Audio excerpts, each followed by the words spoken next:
लाल निशान दिखाने के बाद बाजार फिर से हरे निशान में पहुंचा और निफ्टी बैंक ने 50 पॉइंट हरा निशान फिर से दिखा दिया और करीब 44 से 45 पॉइंट की बढ़त अभी निफ्टी पर भी आ चुकी है। लेकिन आज मार्केट के अंदर उतार चढ़ाव साफ देखने को मिल रहा है। एक तरफा मूवमेंट आज मार्केट के अंदर रुकी है और यही बात हम सुबह आपसे बात बता रहे थे कि शॉर्ट कवरिंग का फ्यूल खर्च हो गया। आप शॉर्ट्स कवर करते थे, आप आगे बढ़ते थे, आप खर्च करते गए, आप आगे बढ़ते गए।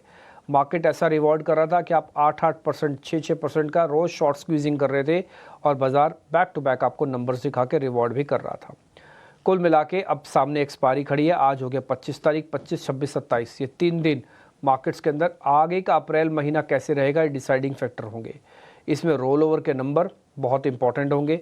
इसमें ये भी चेक करना होगा कि रोल ओवर के साथ साथ में कौन से लीडरशिप आगे आ रही है। क्या वो अभी भी रिलायंस, एचडीएफसी, एलएनटी जैसे बड़े दिग्गजों के हाथ में है या फिर छटक के कोई और एफएमसीजी आएगा सामने, आईटी आएगा सामने, ऑटो आएगा सामने, कौन है? ये सेक्टोरल चर्निंग भी चेक कर लेना। तीसरी इंपॉर्टेंट बात, बाज़ार के अंदर इस समय की जो स्थिति है वो काफ़ी स्ट्रॉन्ग हैंड्स में है मार्केट। कल पहली बार ऐसा हुआ कि जब 3 से 3.5%, 4% तक एफआईज होल्डिंग नहीं बढ़ी। कल सिर्फ 1% बढ़ी, 1% भी नहीं बढ़ी, आधा परसेंट ही सिर्फ बढ़ी थी।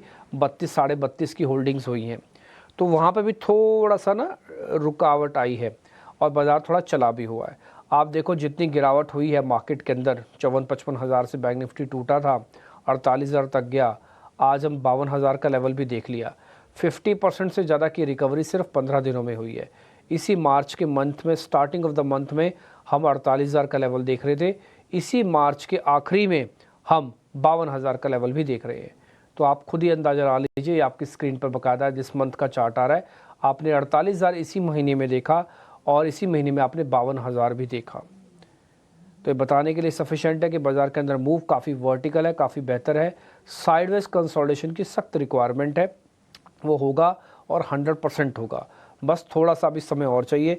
मेरे को लग रहा है कि शायद थोड़ा और बाज़ार खींचेगा।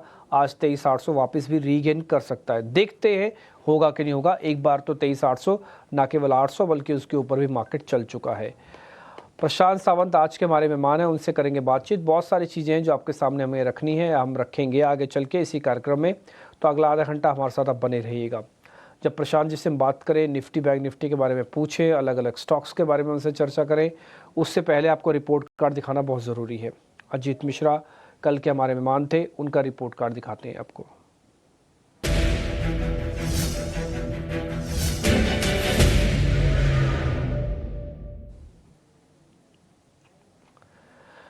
अजीत जी ने कल जो बैंक हमको बताया था वो था इंडसइंड बैंक, बेचने की रिकमेंडेशन दी। देखिए इतनी हिम्मत का काम होता है कि आप एक टूटे हुए बैंक में फिर से बेचने की रिकमेंडेशन दे रही है। तो 4% का गेन वहाँ से आया। ये 4% आसानी से भी कमाए जा सकते हैं, लेकिन बोल्ड कॉल लेना अपने आप में एक बड़ी बात होती है और इंडसइंड बैंक एक बड़ा कॉल था जो उन्होंने कल लिया। कल जब मेरे साथ वो शो कर रहे थे तो BHL भी उनके लिस्ट में था, 1.5% का गेन वहाँ से आया। टाइटन बेचने की रिकमेंडेशन थी, हमने उनसे पूछा, उन्होंने कहा यस बेचो, थोड़ा और नीचे आ सकता है, 1% का गेन वहाँ पे था। PFC खरीदने की रिकमेंडेशन थी, लेकिन उसका जो रिटर्न है वो ऑलमोस्ट सपाट है। फेडरल बैंक सपाट, मारुति सपाट। तो 3 शेयर तो है रेट टू रेट, 3 शेयरों के अंदर आपको मिला है रिटर्न।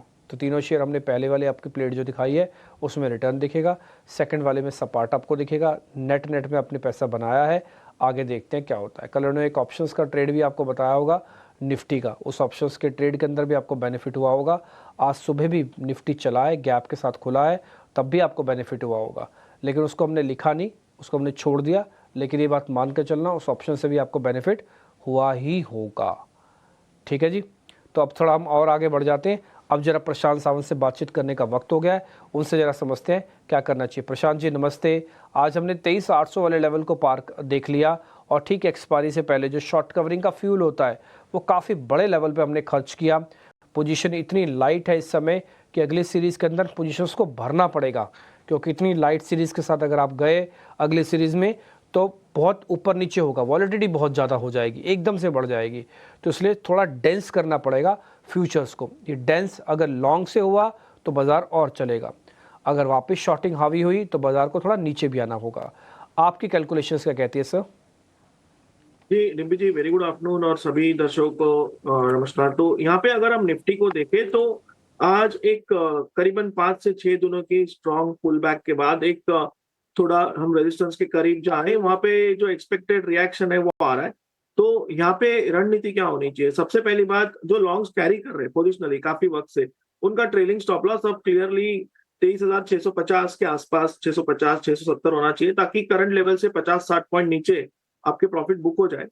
क्या यहाँ पे शॉर्ट करना चाहिए? तो मैं वेट करूंगा। वेट किस लिए करूंगा? मैं चाहता हूँ कि 23,600 स्पॉट का लेवल ब्रेक हो जाए, तब मैं हाई कन्विक्शन के साथ एक शॉर्ट डिप्लॉय करूंगा। So fresh shot below 23,600 spot, stop loss में रखूंगा 23,780, 23,780, और वहां से मेरा टारगेट 1 होगा 23,200, टारगेट 2 होगा 22,800 का। ओवरऑल मुझे लग रहा है कि अगर 23,600 का लेवल हम ब्रेक कर दे, तो जो फॉल है 600-800 पॉइंट का बहुत जल्द आ सकता है। तो मेरे लिए मेक और ब्रेक लेवल 23,600 होगा। मैं यहाँ पे कोई फ्रेश लॉन्ग डिप्लॉय नहीं करना चाहूंगा, इसलिए जो मेरा नजरिया है वो लोअर लेवल ब्रेक होने पे सेल करने का होगा। मैं इस ओवरऑल मूव को एक पुल बैक की तरह देख रहा हूँ, तो इसलिए करंट पोजीशन को ट्रेल करने की सलाह होगी, और एग्जिस्टिंग अगर एक क्रूशियल लेवल जो 23,600 का है वो ब्रेक हो जाए, तो वहां पे फ्रेश शॉर्ट डिप्लॉय करने की सलाह होगी। अगर आप कहें तो बैंक निफ्टी पे भी राय दूं। बिल्कुल सर, बैंक निफ्टी पे भी अपनी राय बता दीजिए प्लीज़। तो डिम्पी जी, बैंक निफ्टी को अगर हम देखें, जैसे आपने बिल्कुल कल भी कहा था कि, और आज भी अपने शुरुआत में कहा कि बहुत ही स्ट्रांग रैली आई, और ऑलमोस्ट हम 47,900 48,000 से ऑलमोस्ट 52,000 52,050 तक जाके है, जो कि एक बहुत स्ट्रांग पुल बैक आता है। तो यहाँ से मुझे लग रहा है कि सबसे पहली बात आपको ट्रेल कीजिए, या अगर मैं रहूं तो मैं स्ट्रेट, अगर लॉन्ग रहूं तो प्रॉफिट बुक कर लूंगा, क्योंकि इतनी बड़ी रैली के बाद मुनाफा बांधना भी एक स्किल होती है। हमेशा ये कहा जाता है कि जो प्रॉफिट आप बुक करते हो वही आपका होता है, बाकी सब नोशनल होता है। तो इतने अच्छे लेवल पे आपके पास अगर लॉन्ग्स हो तो प्रॉफिट बांध लेना चाहिए। और एक अहम रेजिस्टेंस जो होगा वो 52,200, यानी जो आज का हाई बना है उसके जस्ट 100 पॉइंट ऊपर बहुत बड़ा रेजिस्टेंस है। निचले लेवल पे जो सपोर्ट है वो मेरे हिसाब से अभी करीबन यहाँ से 51,200 51,000 का, यानी 1% के आसपास इसके नीचे लेवल पे अहम सपोर्ट है। ये अगर ब्रेक हो जाए, यानी हम अगर 51,000 को ब्रेक करें, तो मुझे लग रहा है हम स्ट्रेट 800 से 1,000 पॉइंट नीचे आके फिर से एक बार 50,000 को टेस्ट कर सकते हैं। बट बैंक निफ्टी में मैं कोई सेलिंग की सलाह नहीं दूंगा, या कोई भी नो ट्रेड जोन होगा, इसलिए मेरे लिए बैंक निफ्टी ट्रेलिंग के लिए सिर्फ एग्जिस्टिंग लॉन्ग्स को ट्रेल करना होगा। बट जैसे मैंने कहा, निफ्टी में अगर 23,600 स्पॉट ब्रेक हो जाए, तो डेफिनेटली मैं एक फ्रेश शॉट डिप्लॉय करूंगा। ठीक है, 23,600 आप ये कह रहे हैं कि एक मेक ब्रेक लेवल हो गया फिलहाल के लिए। मेरी भी कुछ ऐसी कैलकुलेशन है कि 23,300 23,500 का जो पूरा ये बैंड है, ये एक तरह का सपोर्ट बैंड है, और मैं इसको एक लेवल में नहीं बांधूंगा। हालांकि आपके मैं लेवल्स को एक बार पढ़ देता हूँ। आप ये कह रहे हैं कि 23,400 तक वापस मार्केट आ सकता है। अगर ये 780 पार करेगा तो और चलेगा, यानी कि रफ रफ आप 800 समझ लो आज के लेवल्स जो हमने आपको सुबह भी नोटिस करवाए थे। एक बार अगर 800 वापस आ गया तो थोड़ा और चलेगा। अगर 800 वापस नहीं आता तो फिर 23,600 के नीचे वीक हैंड्स में ट्रांसफ़र होता जाएगा, और ये 23,400 तक वापस जा सकता है।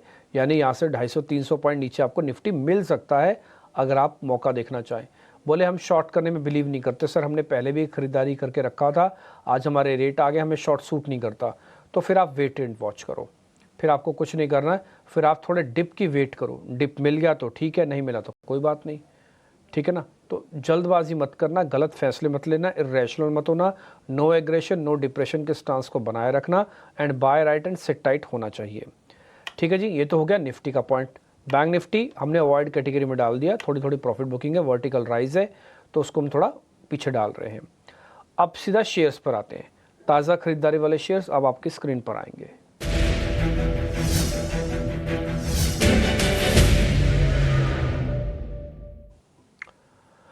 सर दो शेयर हमने निकाले हैं। First is Ambuja cement and second is GCPL, यानी कि गोदरेज कंज्यूमर्स है ये कंपनी। अंबुजा सीमेंट पे आज खबर थी, मैं थोड़ा बहुत क्रेडिट उस खबर का भी दे सकता हूँ, और दूसरा गोदरेज कंज्यूमर्स करीब 2% ऊपर है। आपके रिकमेंडेशन सर? यहाँ पे अंबुजा सीमेंट को अगर हम देखें तो थोड़ा स्ट्रेच्ड है, अगर फ्रेश एंट्री के हिसाब से प्लान किया जाए तो।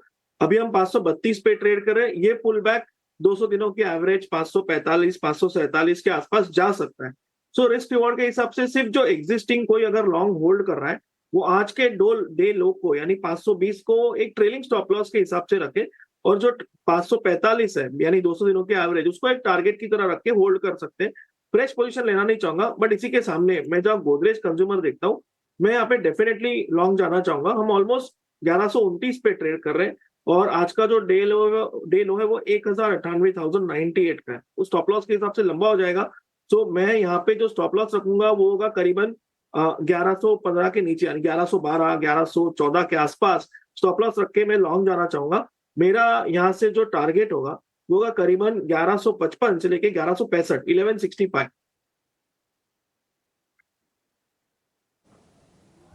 ठीक है सर, पॉइंट टेकन है। तो गोदरेज सीपी आपके लिए ज़्यादा प्रेफरेबल ट्रेड है, तो आप ये बात बता भी रहे हैं। और हमने हालांकि लेवल्स दोनों के रखे हैं, लेकिन कन्विक्शन गोदरेज सीपी भी आपकी थोड़ी ज़्यादा दिख रही है। सर शॉर्ट कवरिंग के भी दो ट्रेड हैं, ज़रा उनको भी चेक कर लीजिए। फर्स्ट इज़ कफोर्ज, सेकंड इज़ डालमिया भारत। तो डिम्पी जी, अगर हम ओवरऑल आईटी को देखें, पहले तो एक सेक्टोरल व्यू ले, मुझे लग रहा है थोड़ा रेजिस्टेंस पे आया है। जो पुल बैक था, एक जो सपोर्ट एम टूटा हुआ था, वहां सारे स्टॉक्स रैली करके आए। तो यहाँ पे मुझे लग रहा है वेट करना पड़ेगा। बट अगर हम कोफोर्स को देखें तो वहां एक रेंज ब्रेकआउट नजर आ रहा है और डेली चार्ट पे एक गैप है, वो गैप है करीबन 8,100 तक। तो मैं इसी को एक टारगेट मानूंगा, 8,100 को। और यहाँ पे एक pure risk reward based trade plan करूंगा 1:2। तो मेरा स्टॉप लॉस होगा 7,950 और मेरा टारगेट होगा 8,100, 8,100 का। मैं अगर इसके सामने दालमिया भारत को कंपेयर करूं तो मुझे लग रहा है कि ये एक रेजिस्टेंस पे आया है, यहाँ मुझे कन्विक्शन नहीं आ रहा है, इसको मैं अवॉइड करूंगा। बट कोफोर्ज में जैसे मैंने कहा 1:2 का ट्रेड हम प्लान कर सकते हैं।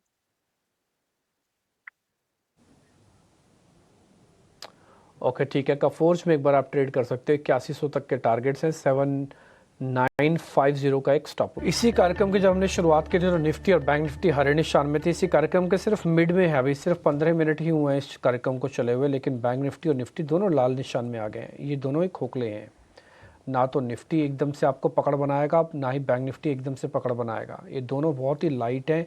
द रीज़न इज़ बीइंग क्योंकि इन दोनों के पास शॉर्ट कवरिंग का फ्यूल खर्च हुआ है, मंदड़ीय सिस्टम में है नहीं। अब आपको लॉन्ग करना है। लॉन्ग करते समय आपकी जो पोजीशन है उतनी स्ट्रांग नहीं बन रही है। अभी भी आज देखो 1,85,000 कॉन्ट्रैक्ट ही हैं। अभी मैंने जस्ट चेक किया 2 मिनट पहले ही, जो ओपन खड़े हैं। ये कम से कम 2 लाख कॉन्ट्रैक्ट होने चाहिए थे, थोड़े कम है। और दूसरा, अगर लॉन्ग बन भी रहा है तो उसमें प्राइस एप्रिसिएशन नहीं आ रहा। चलो ठीक है, मैंने बिल्डअप भी मान लिया आपका कि 9 लाख शेयर खड़े हो गए 1.25 करोड़ ओपन इंटरेस्ट के आगे। 34 पॉइंट का प्रीमियम भी है, एग्री ऑन दिस।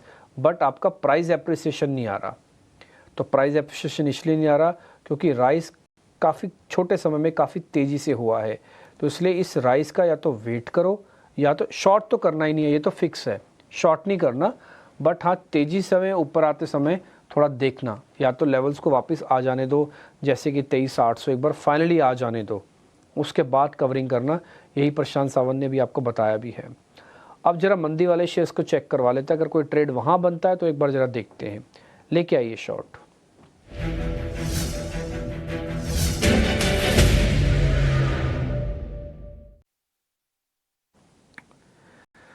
एक बार आपके रिकमेंडेशन प्रशांत जी इस पे, पहला है कमिंस और दूसरा है इंडस टावर, दोनों 2-2% नीचे है। डिम्पी जी, उसके पहले एक चीज जस्ट कहना चाहूंगा, अगर आप इजाजत दे तो इंडेक्स पे। तो यहाँ पे जो हमने अभी कुछ वक्त पहले बात हाँ करी थी कि बताइए ना प्लीज़। आप ट्रेल कीजिए 23,665-70 के जोन से। मुझे लग रहा है तो अगर किसी ने ट्रेल किया होगा तो उनका ऑलमोस्ट प्रॉफिट बुक हुआ होगा। अब जैसे मैंने कहा था 23,600 का लेवल बहुत क्रूशियल है। ये अगर ब्रेक हो जाए तो डेफिनेटली मुझे लग रहा है कि मार्केट में ये जो पुल बैक आया है वो फिजल आउट हो सकता है। 23,600 आपके लिए एक मेक और ब्रेक लेवल होगा।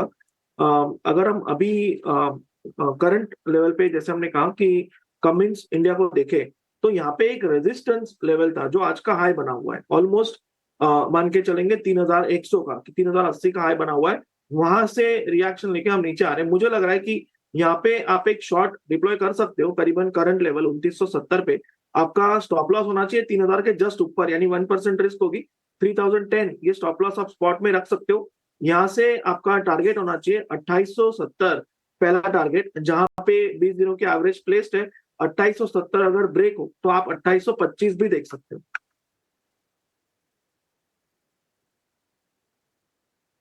पॉइंट टेकन है सर। अब अनवाइंडिंग के 2 शेयर हैं, फटाफट से आप उसको जरा देख लीजिए, फिर आपकी ट्रेडिंग कॉल्स लेंगे। पहला है जोमेटो और दूसरा है कैम्स। तो डीपी जी जोमेटो में वीकनेस तो नजर आ रहा है, बट मुझे करंट लेवल पे अगर मैं शॉर्ट डिप्लॉय करना चाहूँ तो स्टॉप लॉस 225 के ऊपर है, रिस्क बहुत बड़ी हो रही है, तो इसी वजह से मैं इसको अवॉइड करूंगा।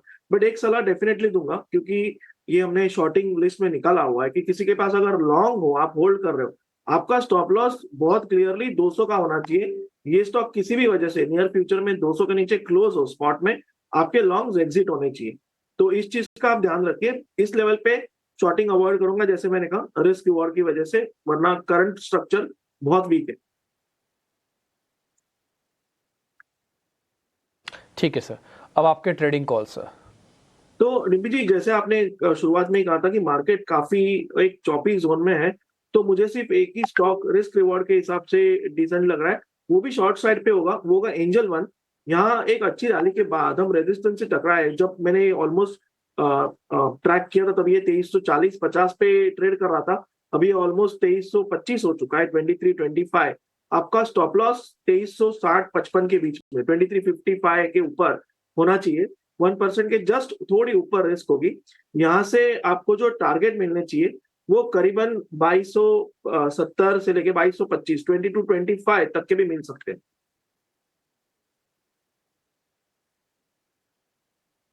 ठीक है, डन सर, पॉइंट टेकन है। तो जो भी आपने शेयर्स बताए सब हमने सब नोटिस कर लिए हैं, देख लिए, समझ लिए, जान लिए। अब इन्हीं शेयरों के साथ हम कल आपका रिपोर्ट कार्ड दर्शकों के सामने रखेंगे और उम्मीद करते हैं कि थोड़ा चॉपी सेशन होगा, तो आप आराम से ट्रेड कीजिएगा, वॉल्यूम थोड़ा कम रखना, और अगर आपको नहीं जमता तो भले छोड़ भी देना, ठीक है ना। अभी मार्केट के अंदर पुल बैक, मतलब बुल्स और बियर्स की वापस से एक फाइट होनी है, एक सेकंड राउंड की, देखते हैं आगे चल के क्या होता है। प्रशांत जी नमस्ते, थैंक यू वेरी मच, आज अपने समय दिया हमको, अच्छा लगा कार्यक्रम में जुड़ने के लिए। फिलहाल इस कार्यक्रम को हम यही समेट रहे हैं, अगला कार्यक्रम आप देखिएगा, उसको एंजॉय कीजिए, नमस्कार।